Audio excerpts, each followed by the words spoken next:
Sr. Dr.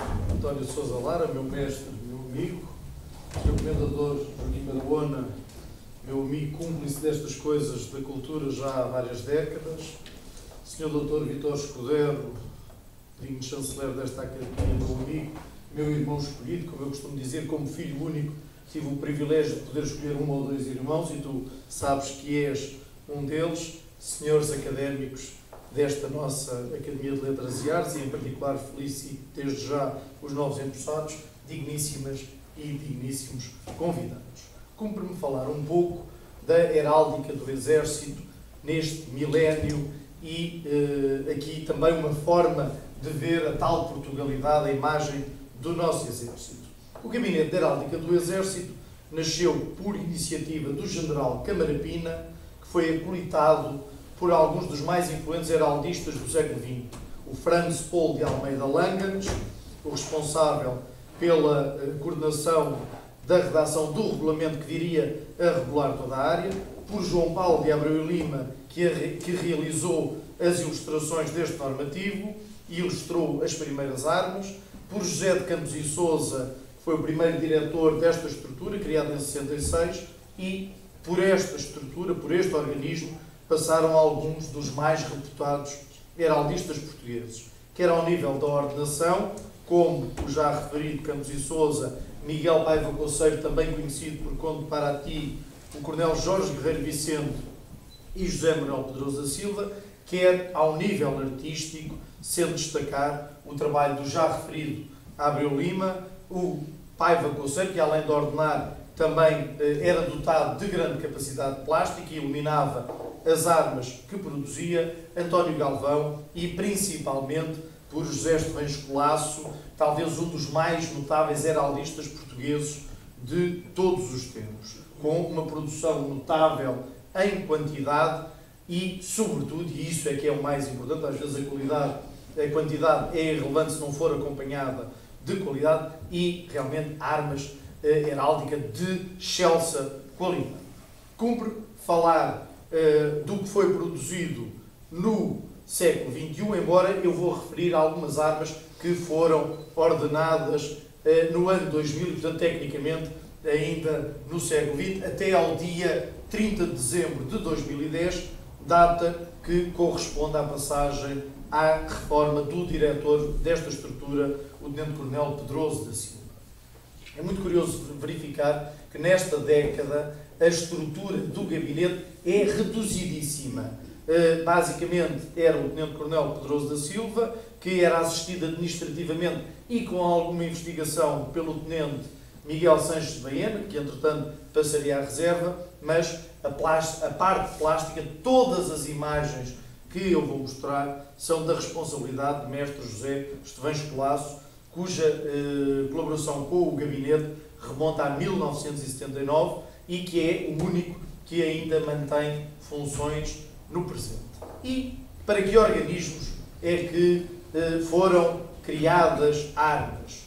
O grande trabalho começa na década de 60, como eu disse, mas é uma tarefa que nunca fica completada. O Exército vai sofrendo diversas reformas de todas as índoles, com a extinção de vários organismos, criação de novas estruturas e, portanto, a necessidade de se criarem novos brasões de armas para os organismos.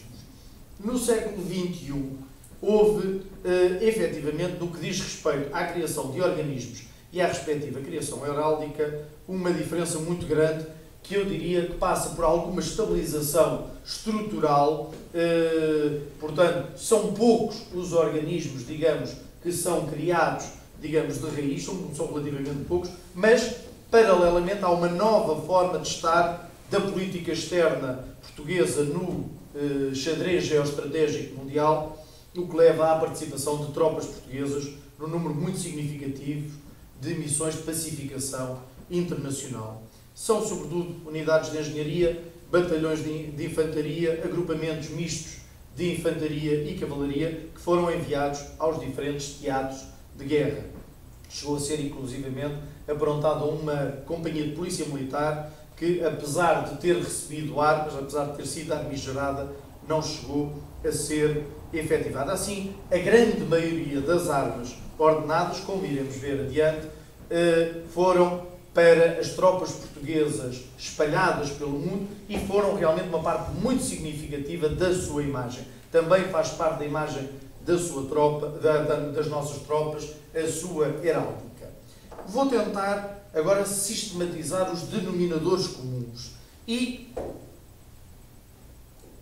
sistematizando os denominadores comuns e tentando perceber o pensamento do ordenador no seu trabalho de gestação de novas armas, é possível verificar que, em primeiro lugar, além de um respeito total à estrita regra heráldica que está subjacente a todas as armas criadas, portanto, todas as armas criadas são corretas do ponto de vista heráldico, há uma preocupação com a inovação, ou seja, a utilização de esquemas ou peças com pouca ou nula representação, quer na heráldica nacional, quer internacional, e disso um muito bom exemplo é as armas do Museu Militar dos Açores, que tem como timbre um priolo de prata. Não conheço mais nenhumas armas em qualquer parte do mundo onde este animal surja em timbre. E porquê é que surge este animal em timbre?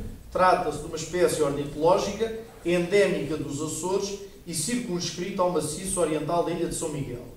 O Museu Militar dos Açores, que procura reunir objetos que, pelo seu valor histórico, pela sua beleza e pela sua raridade, recorda, através do priolo, o esforço permanente para não se perder o espólio museológico militar, preservando da extinção. Portanto, há uma adequação, há uma relação com o local de implantação do organismo e depois há aqui uma coisa que é muito, mas muito importante, que é, primeiro, o caráter distintivo das armas e, em segundo lugar, a qualidade estética das mesmas.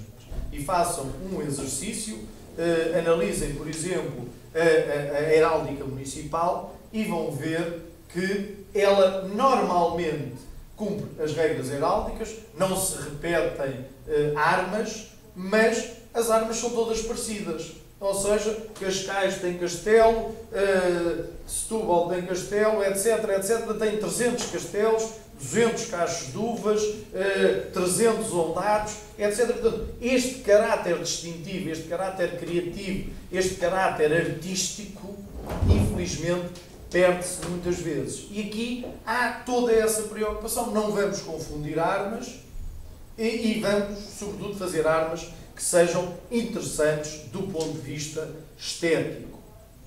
Ora, essa qualidade é muito importante.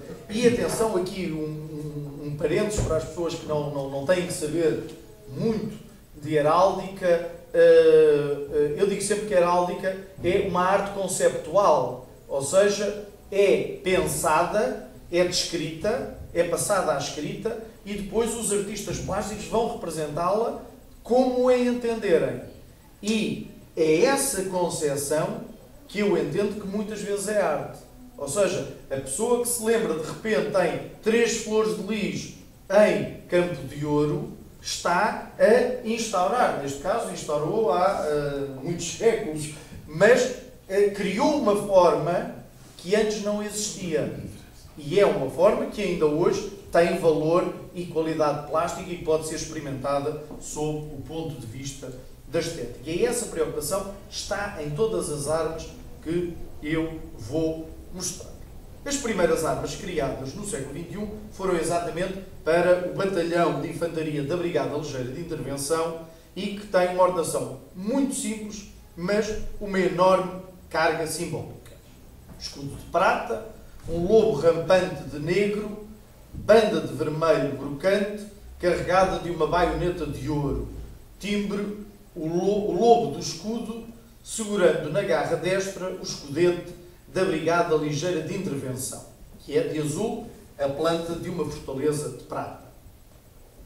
Ao nível da simbologia, estas armas são justificadas, em primeiro lugar, pelo próprio metal do campo do escudo, que alude à neve, à neve que cai na zona de Vila Real e onde estava sediada e está sediada a unidade que mobilizou este batalhão, o Regimento de Infantaria 13. O lobo, representado no escudo e também no timbre, remete para a força e para a coragem do soldado transmontano. A banda representa a generosidade e a disponibilidade que este deve ter para enfrentar privações, fadigas, dificuldades de toda a espécie. A baioneta evoca a audácia e a resignação estoica dos militares da arma de infantaria e a grande unidade mobilizadora está também representada. Quanto à divisa, esta é retirada do Código de Honra do Infante e remete para a motivação que os soldados mobilizados têm ao integrar as missões de apoio à paz por único móvel, a honra e a dignidade. Ora, ao criar as armas, e muitas vezes são pedidos ao gabinete sequências de armas. De repente, vai ser necessário armigerar, criar armas para, por exemplo, para as tropas paraquedistas. E vão ser vários organismos que vão receber estas armas. Ora, estas armas têm de ser diferenciadas, não podem ser confundíveis, têm de ser identificáveis. No entanto, foi procurado criar famílias com denominadores comuns. Isso foi claramente visível quando, por exemplo, foram feitas as ordenações para os órgãos superiores do Exército, que todas estas armas têm o leão do Exército em timbre, mas variando, digamos, o seu esmalte, e aqui cria-se uma cadência heráldica. Já quando há a necessidade de ordenar armas para os corpos de tropas aerotransportadas, é proposto um móvel comum a todos os organismos móvel esse no campo do escudo. Embora depois, com variações, sendo aduzida a seguinte explicação simbólica que é absolutamente notável. Um círculo canelado, como usado num selo de Afonso Sanches, filho do nosso rei Dom Dinis, o lavrador, lembra aquilo que hoje sabemos ser um paraquedas. Portanto, há aqui uma afinidade visual entre este círculo canelado, que já é usado no tempo de Dom Dinis, reparem, mas com a afinidade visual a um paraquedas. E para timbre, propõe um grifo segurando uma adaga. E a justificação deste animal fantástico é que o grifo, que é um animal fabuloso, misto águia, misto leão, era considerado exemplar para aludir à vocação aeroterrestre das tropas. Portanto, o leão do Exército com as asas da águia. E é claramente uma solução de compromisso. Escolhe este animal híbrido e, curiosamente, a adaga é buscada. Nesta altura houve um grave problema, como sabem, o Exército, todos os organismos vão passando por crises. Há um problema, morrem uns quantos instrumentos nos cursos de comandos. A solução mais fácil dos políticos é extinguir as tropas de comando e, por isso, simplesmente, os comandos são integrados nos paraquedistas. E então, esta adaga é retirada da heráldica dos comandos, marcando, digamos, a presença das tropas de comando através da adaga. E cá está essa adaga que o grifo segura, mas que também aparece em campo. Entretanto, outras armas, várias armas foram sendo criadas. Esta do 1º Batalhão de Infantaria Paraquedista, o círculo canelado de verde carregado de uma adaga de prata, o Centro de Finanças do Comando de Tropas Aerotransportadas, de azul, um círculo canelado de prata acompanhado de 3 besantes de ouro, o besante em representação da moeda. Estamos a falar de um centro financeiro. O 3º Batalhão de Infantaria Paraquedista, com uma ordenação muito semelhante ao primeiro, mas neste caso de vermelho, com 3 adagas de ouro. A unidade de apoio do Comando de Tropas Aerotransportadas, de azul, um círculo de prata canelado, carregado de um galgo corrente de negro coleirado de prata. E por fim, o escudo da Quick Reaction Force, uma força nacional destacada, escudo de vermelho, flanqueado em aspa e carregado de um círculo canelado do primeiro, desculpem, de vermelho e de prata, nos flancos destro e sinistro. Brocante sobre todo, um punhal de prata guarnecido, empunhado e maçanetado de ouro, carregado da quina das armas nacionais. Mais uma vez, a representação do símbolo das tropas comandos. Ao nível do timbre, vamos ver que aqui há efetivamente uma cadência heráldica. No primeiro caso, temos um grifo de verde, asas de ouro, segurando na garra dianteira destra uma adaga de prata. No centro de finanças, o grifo é de prata, as asas são de azul e a adaga é de prata. No terceiro batalhão paraquedista, o grifo é de vermelho, as asas de ouro, a adaga é de ouro. Na unidade de apoio do comando de tropas aerotransportadas, grifo de negro, asas de prata, adaga de prata. E da Quick Reaction Force, o grifo é de vermelho, asas de prata, adaga de prata. Portanto, há aqui um sistema codificado de diferenças que nos permite perceber sempre que estamos perante um organismo de tropas paraquedistas, mas em todos o timbre vai ser diferente. Ora, além destas tropas paraquedistas, vamos ver uma série de tropas de organismos que são aprontados e enviados para representar Portugal no mundo. Nomeadamente as unidades de engenharia, onde é muito curioso, há uma preocupação em colocar nesta heráldica referências ao Líbano. Portanto, há uma série de unidades que são remetidas ao Líbano e é extremamente curioso, em todas há a preocupação de dizer que estas unidades se destinam a este país. Não é evidente nestas primeiras. Curiosamente, nós conseguimos até ver a evolução do pensamento do heraldista. Não há aqui nunca um sistema de diferenças ou de cadências, mas há sempre uma referência que, a partir de uma certa altura, se unifica em relação a este país. Na primeira unidade de engenharia, o campo é de negro, semeado de triângulos isósceles de prata. O chefe é bastelhado de 5 palas de ouro. A simbologia é extremamente interessante. Simboliza a cor negra do campo, o território devastado pela guerra, e o chefe bastelhado, por se assemelhar ao perímetro intramuros de um castelo, representa a ação sobre as áreas devastadas para a necessária reconstrução do país. Vejam a qualidade simbólica destas armas.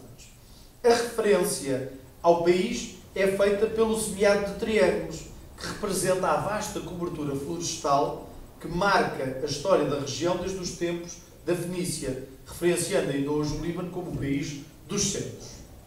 A arma da unidade é duplamente referenciada, quer através de um animal, o castor é o bicho engenheiro, animal laborioso e dedicado que constrói as suas fortificações, e pelo decote, parcialmente esculpido em forma de castelo. O móvel mais associado à engenharia é o castelo. Nas armas da segunda unidade de engenharia, a referência ao teatro de operações é dada através de 2 colunas assentes numa base e rematadas por uma arquitrave, tudo de ouro, que se diz na informação serem uma referência às ruínas da cidade de Baalbek, que se trata de um dos mais importantes sítios arqueológicos do mundo, digamos, mas localizados no Líbano. Paralelamente, estas colunas, enquanto suporte, aludem à missão de reconstrução daquele martirizado país. Já a referência à arma, a arma de engenharia, é feita através de um castelo. Eu não encontrei, não sei se estas armas chegaram a ser iluminadas, não chegaram a ser iluminadas, tenho a confirmação, porque muitas vezes o organismo é aprontado e a urgência é total de receber armas e vai diretamente para a missão. Há tempo de se fazer eventualmente o estandarte, mas não há tempo para fazer uma iluminura que, como iremos ver adiante, demora bastante tempo. Quanto à terceira unidade, surge pela primeira vez não uma referência, mas a representação de um cedro do Líbano, que é plasmado do desenho estilizado desta árvore da bandeira do país. Mas altera-se o esmalte de verde para prata. Paralelamente, surge uma referência à unidade de aprontamento da companhia, o regimento de engenharia número 3, feito através do timbre, 2 golfinhos de negro entrelaçados. E chamo a atenção, a minha conferência hoje centra-se sobretudo na parte conceptual, na parte da ordenação das armas, mas vejam a qualidade da iluminura destes golfinhos, de mestre José Colasso, que é absolutamente notável. Isto é um trabalho feito em computador, curiosamente sendo usada uma ferramenta que se chama pincel, e eu diria que é quase um pincel de um único pelo, tal a precisão, a qualidade e depois, sobretudo, a volumetria, os valores de luz e sombra que são dados, o chiaroscuro. O iluminador usa uma técnica típica de Leonardo da Vinci, que é o sfumato. Praticamente não há um risco. Reparem, há um esfumar entre a luz e a sombra que é absolutamente notável. Ora, a partir daqui, todas as armas aprontadas para o Líbano terão esta representação, o cedro do Líbano, embora este depois vá variar em número e em esmalte. Na quarta, 4 cedros de prata, acompanhando o tal castelo da engenharia de ouro. No quinto, retoma-se a alusão ao número do organismo, 5 cedros arrancados de ouro. No sexto, 6 cedros, variando sempre a estrutura. E no sétimo, um escudo de negro calçado de ouro leva um cedro do segundo. E finalmente, no oitavo, o escudo passa a ser de prata, chapado de negro, carregado na prata de um cedro de verde. Curiosamente, voltando a ver a imagem da unidade de engenharia número 4, temos o castelo de engenharia. Mais uma vez, em timbre, o leão segura, este leão de negro, segura o tal escudete da Brigada Ligeira de Intervenção. No oitavo, também essa referência à grande unidade, através do escudete da Brigada Mecanizada. Depois, relativamente à unidade de engenharia número 7, há desde logo a utilização de uma ave extremamente com raríssimas representações heráldica, que se trata do gaio, e a história do calçado é extremamente curioso. Não está vulgarizada na armaria, embora apareça por vezes. Agora, os motivos pelos quais ele é utilizado é que refletem um grau de erudição muito pouco habitual na ordenação heráldica. Normalmente a ordenação heráldica é muito básica. Eu já tive que fazer algumas ordenações e normalmente é pedido coisas básicas, diretas, identificáveis, etc. Aqui há mesmo um gozo pela erudição, pelo rebuscado. Esta forma remete para a representação do número 7 em árabe. O que ali vê do lado direito é o número 7 em árabe. E na unidade número 8 é exatamente a mesma coisa. A representação com claras afinidades visuais com o número em árabe. Portanto, é este gosto por uma certa erudição. Como se vê nestas armas que eu mostrei, não há uma cadência heráldica, mas há aqui, eu diria, quase um jogo, quase uma poesia feita com sintagmas que criam orações próprias e depois num discurso final francamente coerente. Vamos ver outras unidades também criadas para missões internacionais. Normalmente há referências à grande unidade. Vamos ver, por exemplo, nestas, já tinha referido a referência a referência à unidade que vai, digamos, aprontar o organismo, portanto, com o escudete dessa unidade. O mesmo acontece na 2ª Brigada Ligeira de Intervenção, o mesmo organismo, e ainda no agrupamento hotel da Brigada Ligeira de Intervenção. E ainda aqui no agrupamento MAIC.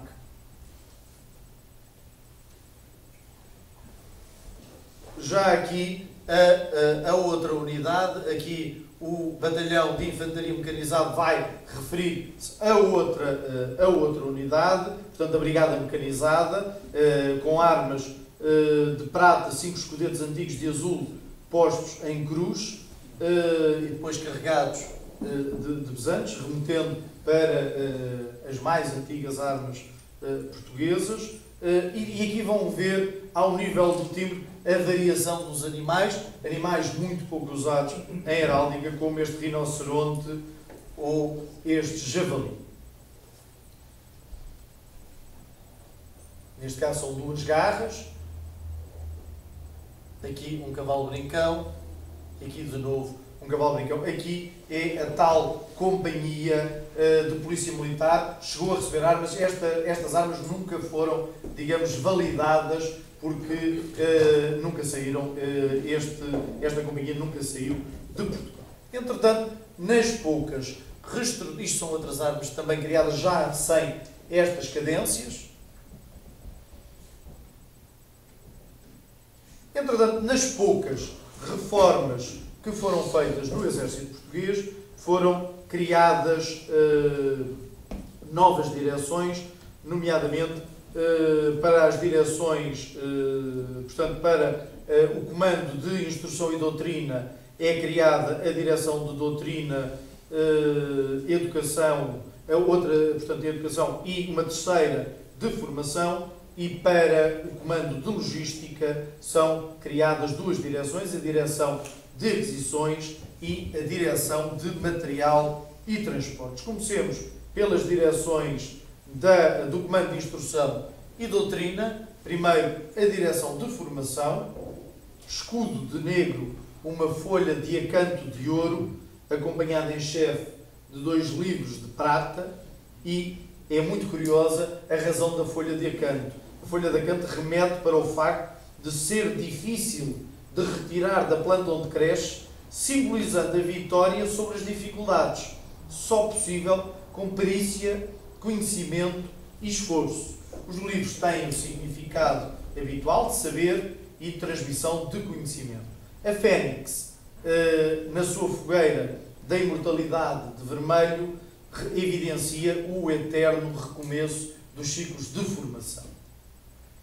Quanto à direção de doutrina, é das armas mais simples que o Exército produziu. A tal noção facilmente reconhecíveis.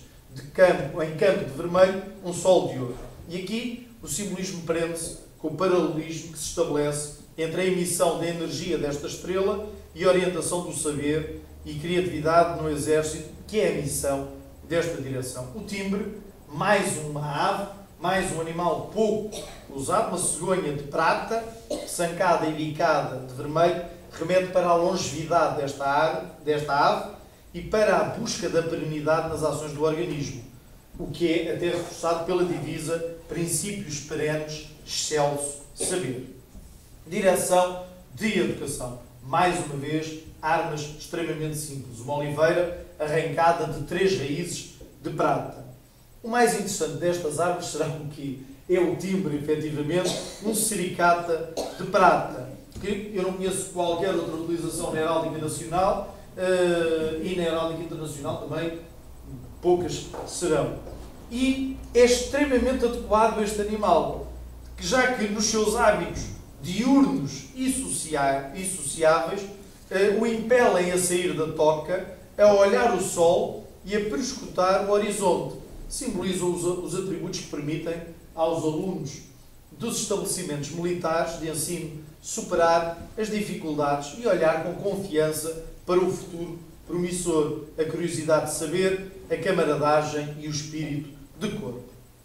Já quanto às armas criadas para direções do comando da logística, o ordenador propôs para a direção de aquisições umas armas também extremamente simples, um chefe pala, portanto escudo de prata, um chefe pala de azul, e a justificação para tal atribuição é baseada na dualidade evidenciada pelo sistema contabilístico atual, sustentado na dualidade do deve e do haver, o exigido e o cumprido.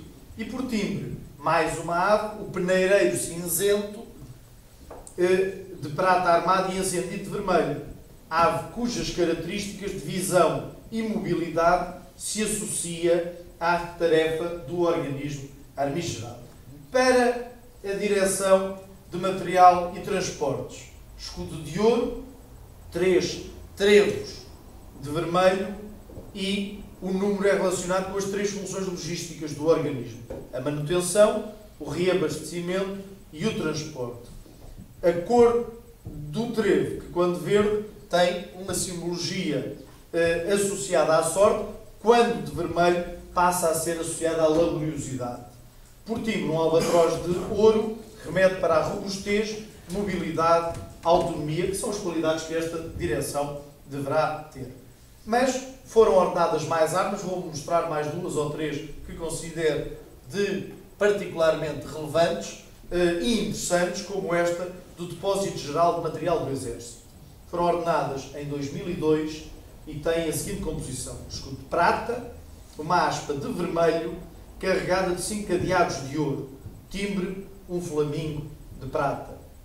Os meus amigos genealogistas e heraldistas já estarão a ver as semelhanças desta arma com armas de heráldica familiar. E é propositado. Primeiro, remetem para a localização do organismo junto ao rio Tejo, o que é dado pela cor do campo do escudo, a prata, e atenção, os rios e o mar não têm de ser sempre representados de azul ou de verde, e é muito engraçado dizer na heráldica municipal normalmente ou é azul ou é verde. Não, aqui o rio é dado pela prata, e também para a história das instalações onde o organismo foi alojado, a Quinta de Beirolas, adquirida pelo Duque de Cadaval, Dom Luís António de Melo, que comprou aquele terreno para aí instalar os armazéns da pólvora, cujas tradições foram herdadas por este organismo, sendo, neste caso, a referência feita através da aspa de vermelho, mas também através de um paralelismo visual das armas, já que o campo do escudo dos Cadavais também é de prata. A utilização dos cadeados lembra a necessidade da defesa do património aprovisionado, e o seu número tem também significado por aludir aos 5 organismos que deram origem a este organismo: o Depósito Geral de Material do Exército. Foram 5, a saber, o Depósito Geral de Material de Guerra, Depósito Geral de Material das Missões, Depósito Geral de Material de Engenharia, Depósito Geral de Material Sanitário e Depósito Geral de Material de Intendência, e, portanto, representados pelos 5 candidatos. Quanto ao flamingo, trata-se de uma espécie local, cujo facto de ser um animal particularmente resistente e estar habituado a viver com escassos recursos, permite estabelecer um paralelismo com o estoicismo e perseverança daqueles a quem cabe manter a nobre missão de garantir a inviolabilidade das instalações. Eu não sei se neste momento em Portugal não poderíamos adotar o flamingo, não é? É um flamingo muito grande. Registre-se ainda que esta ave já havia sido episodicamente utilizada na simbologia de um organismo do Exército, mais concretamente o Regimento de Artilharia número 6, e que é recuperado. Depois, terceiro Tribunal Militar Territorial de Lisboa. Esta ordenação é particularmente interessante e particularmente rebuscada. Escudo de azul, 3 folhas de amoreira de ouro reunidas em abismo. Timbre, uma girafa de ouro. Destas armas há a destacar a utilização das 3 folhas de amoreira, que aludem em número à designação do organismo, mas o facto de estarem reunidas em abismo aponta o caminho da prudência centrado no abismo do escudo. lugar geométrico da convergência das suas principais coordenadas, o ponto de equilíbrio da balança da justiça. Quanto ao timbre, a girafa de ouro é um animal que se caracteriza por perscrutar os perigos, estando em permanente vigilância e por nivelar as copas das árvores. A girafa come as folhas do topo das árvores e nivela-as, e que permitiu ao heraldista a comparação com a atividade do tribunal, nomeadamente ao nível da vigilância e equidades necessárias a quem ministra a justiça. Acresce também, mais uma vez, o ineditismo deste quadrúpede na heráldica, não só militar, mas na heráldica portuguesa em geral. Unidade de apoio da área militar da Amadora Sintra. Escudo, mais uma vez simples, mais uma vez diferenciado. Duas faixas de escudo azul, duas faixas nubladas de prata, timbre, uma cotovia de prata. Como vemos, temos aqui as espécies ornitológicas vastamente representadas. Tem uma alusão ao passado militar da Amadora, nomeadamente ao facto de ter sido aqui que funcionou a primeira base aérea militar portuguesa, numa altura em que a aeronáutica ainda pertencia ao Exército e ainda não havia sido autonomizada como ramo das Forças Armadas. Assim, estas faixas nubladas remetem para a anterior existência do grupo de esquadrilhas Aviação República na Amadora, mas reporta-se também às dificuldades que este novel organismo terá que enfrentar e ultrapassar. Já o timbre, a cotovia de prata, também estabelece um curioso paralelismo de uma ave que abandona o ninho antes de saber voar, o que evidencia a audácia genética e a coragem necessária aos militares. É muito curioso este paralelismo, há sempre um paralelismo muito curioso. Museu Militar de Elvas. Museu Militar de Elvas, armas mais uma vez com grande carga simbólica, que começa na escolha da cor dominante, o vermelho, portanto o escudo será escudo vermelho, uma pala de veiros, ladeada de duas espadas de ouro e por timbre uma abetarda de prata. O vermelho tem a ver com o solo, com as características do solo onde o museu está implantado, que é de composição argilosa. A pala de veiros tem afinidades visuais com o monumento mais emblemático da paisagem de Elvas, o Aqueduto da Amoreira. As espadas são as armas militares tradicionais, por excelência, e estabelecem uma referência à existência continuada de organismos do Exército nesta cidade, nomeadamente o Batalhão de Caçadores número 8, o Regimento de Infantaria 8, o Regimento de Lanceiros 1, etc. A escolha do timbre, a abetarda de prata, aponta para uma espécie ornitológica local ameaçada de extinção. A abetarda está ameaçada de extinção, o que se pode também associar à atividade museológica de preservar o património histórico que, a não ser cuidado, desaparecerá de forma irremediável, da mesma forma que as espécies ameaçadas. Por fim, registra-se a extrema felicidade da divisa escolhida, retirada da obra de Luís Vaz de Camões, dos Lusíadas.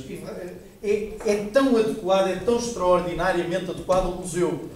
Coisas que raramente juntas se acham.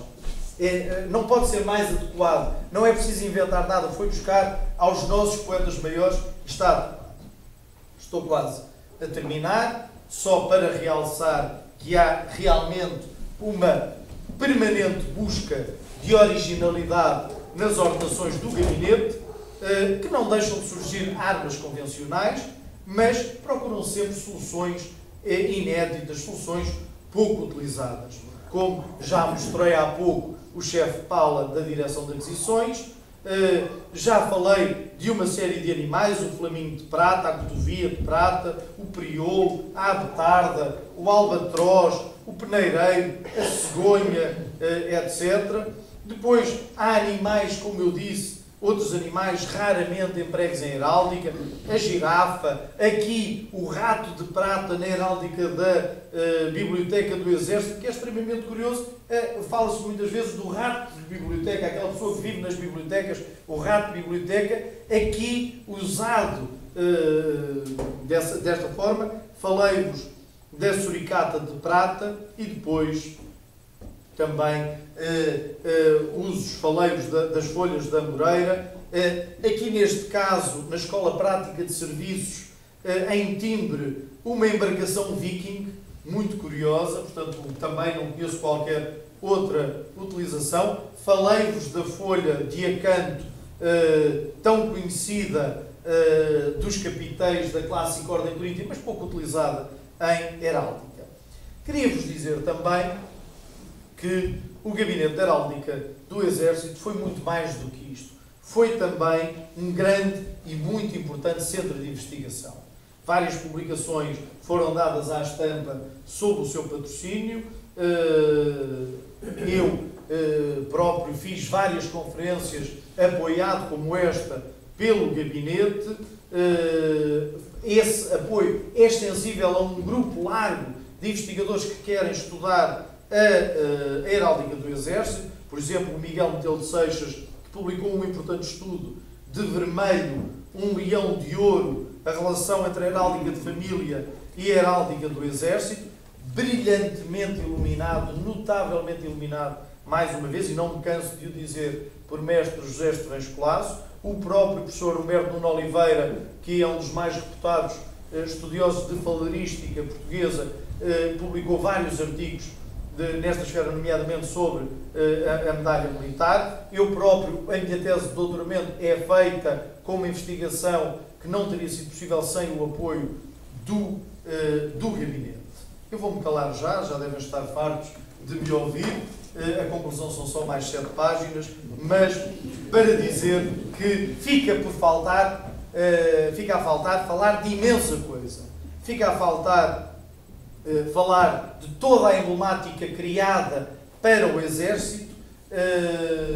Fica a faltar falar de todas as colaborações com organismos exteriores, nomeadamente toda a emblemática para a GNR, que é absolutamente notável, ou com o Governo dos Açores. E aqui vou só deixar realmente abrir, digamos, a vossa curiosidade para uma próxima conferência. Eu gosto de acabar isto com cenas dos próximos capítulos, que é a criação das insígnias honoríficas do Governo dos Açores, que só vou mostrar a medalha de valor, que são absolutamente notáveis, quer em termos conceptuais, quer em termos de realização plástica, de passagem a desenho, de passagem a iluminura e depois às próprias insígnias. São das insígnias mais bonitas que eu conheço. Por tudo isto que fica dito, pode-se concluir que a obra realizada pelo Gabinete de Heráldica do Exército,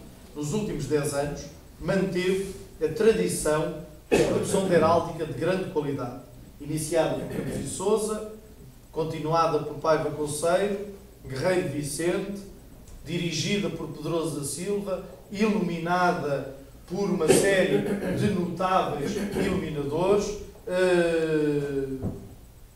e, sobretudo, por mestre José Estevães Colasso, conseguiu transpor o milénio e chegar à atualidade com uma obra absolutamente monumental, que vai ganhando com a distinta personalidade de cada um dos seus diretores, vai enriquecendo o património dos diversos organismos do Exército Português com armas dignas e apropriadas, na construção de um armorial ímpar de beleza e qualidade, quer no país, quer internacionalmente, e que tanto honra as nossas Forças Armadas, as Forças Armadas de Portugal.